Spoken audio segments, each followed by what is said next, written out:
Well, University of Johannesburg School of Economics Professor Peter Baur joins me now to weigh in on the current situation at the Lebombo Border Post with Mozambique. Well, this following, of course, those disruptions in the transportation of cargo trucks at the border due to violent post-election protests in Mozambique. Prof, thank you so much for your time today, as always. Now, we're trying to ascertain the real impact of this unrest in neighboring Mozambique that has now led to vital services being affected on both sides of the border. So what is your take about the current developments at Lebombo, even though we're hearing that things are stabilizing?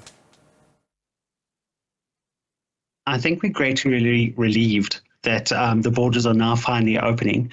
Our biggest concern, I think, would have been the transport of goods to the Maputo harbour, from which a lot of South African trade actually moves through. According to the Road Freight Association, they were estimated at about 10 million rand cost to the South African economy per day. This could be attributed to, shall we say, up and downstream effects. So many goods that are imported into South Africa via Maputo would have ended up in the manufacturing sector or in other industries that would have resulted in goods being exported again, and of course contributing to our own South African markets. So this slowdown has definitely impacted on our manufacturing sector and of course on our export sector. Ferrochrome metals is a large export from South Africa into Mozambique. And so these trades slow down. Once the trade had stopped or had been lost, to regain those losses just don't happen. So we've lost so much in terms of trade, loss of production, and of course it affects the broader area too. So the entire SABC gets impacted through this.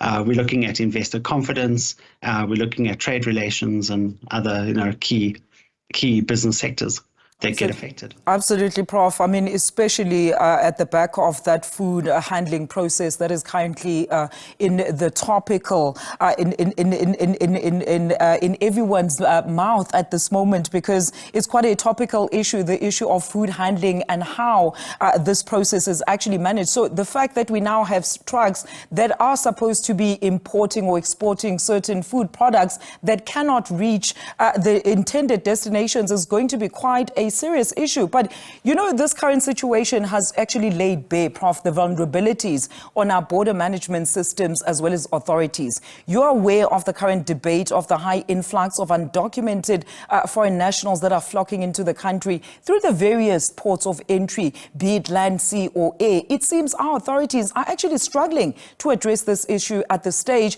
as it has been left for far too long. Yes, and this is a big concern because along with that, if you just take a look at the current situation in South Africa, the number of people who are left homeless, the number of people that are not receiving the kind of services that they require even within the country, and of course the implications in terms of health and all those associated issues are a major concern for us.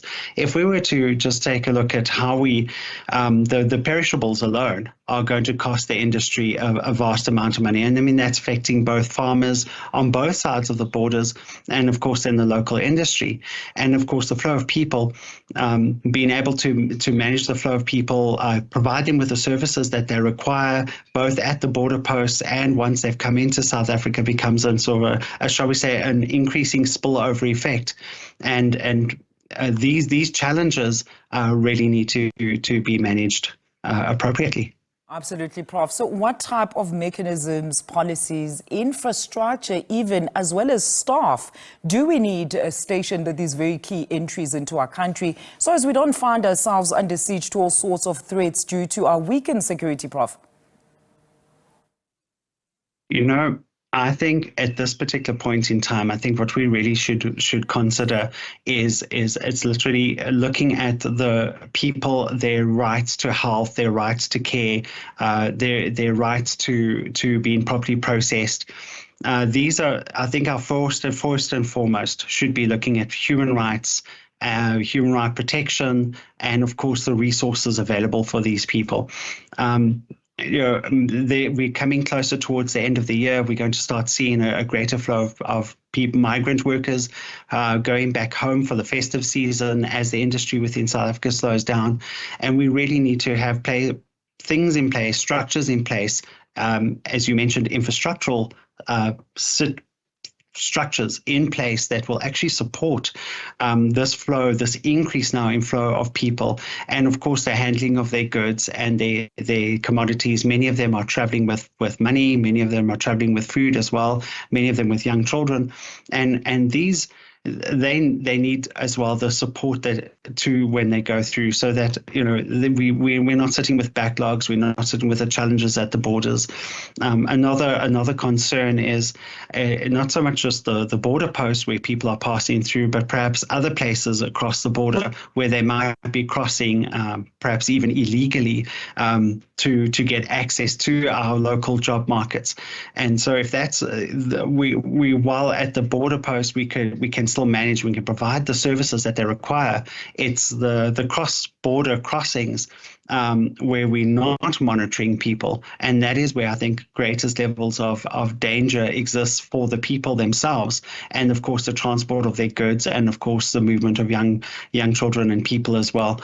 So I think especially at this time of year, we really got to be aware and really concerned about their safety, as well as due diligence to processing and protection of their rights. Great input as always. Thank you so much for your time.